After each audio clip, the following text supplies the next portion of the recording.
शिरोळकरांनी वेळ द्यावा, पालिकेची आर्थिक घडी सुधारू. पृथ्वीराज सिंह यादव. पालिकेच्या शिल्लकी अंदाजपत्रकास मंजुरी.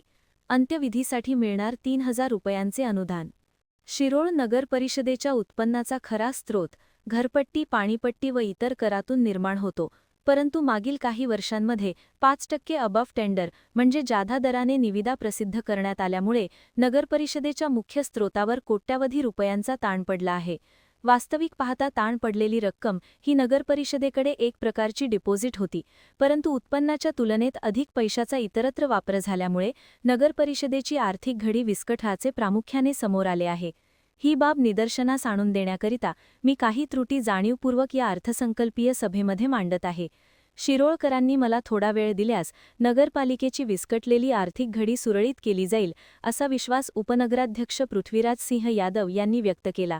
अर्थसंकल्पाच्या विशेष सभेत शिरोळ पालिकेच्या 144,39,36,470 रुपयांच्या अंदाजपत्रकास मंजुरी देण्यात आली, तर सर्वसाधारण सभेत शहराच्या विकासाचे निर्णय सर्वानुमते मंजूर करण्यात आले.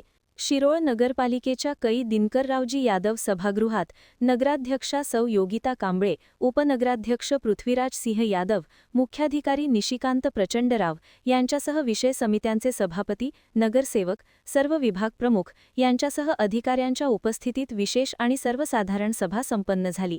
नगराध्यक्षा सौ योगिता कांबळे यांनी स्वागत केले. या सभेत बोलताना उपनगराध्यक्ष पृथ्वीराज सिंह यादव म्हणाले की शिरोळ पालिकेची आर्थिक घडी विस्कटण्याबरोबर घरफाळा, पाणीपट्टी व इतर कर यामध्ये प्रशासकीय कर्मचारी तसेच नेमस्थ एजन्सीकडून मोठ्या प्रमाणात चुका करण्यात आल्या आहेत. यामध्ये घरफाळा आकारणी करत असताना घेण्यात आलेली मोजमाप अत्यंत चुकीच्या पद्धतीने झाल्याचे निदर्शनास आले. परिणामी मिळकतधारकांना अव्वाचा सव्वा कर भरावा अशा नोटिसा लागू झाल्याने मिळकतधारकांत अस्वस्थता व चुकीच्या कारभाराबद्दल संशय वाढला. खऱ्या अर्थाने चुकीचे मोजमाप शहरातील मिळकतधारकांना आर्थिकदृष्ट्या त्रासाचे ठरले. याच दरम्यान नगरपरिषदेकडून मिळकतधारकांना कराच्या नोटिसा देण्यात आल्या. नगरपरिषदेकडून वसुली करत असताना नागरिकांनी घरफाळा, पाणीपट्टी व इतर कर अशी रक्कम नगरपरिषदेकडे जमा केल्याचे निदर्शनास आणून दिले. मिळकतधारकांची थकबाकी नसताना त्यांना दुबार व तिबार असा कर आकारल्याचे समोर आले.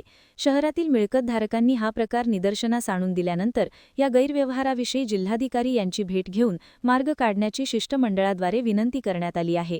त्याचबरोबर मुख्यमंत्री नगर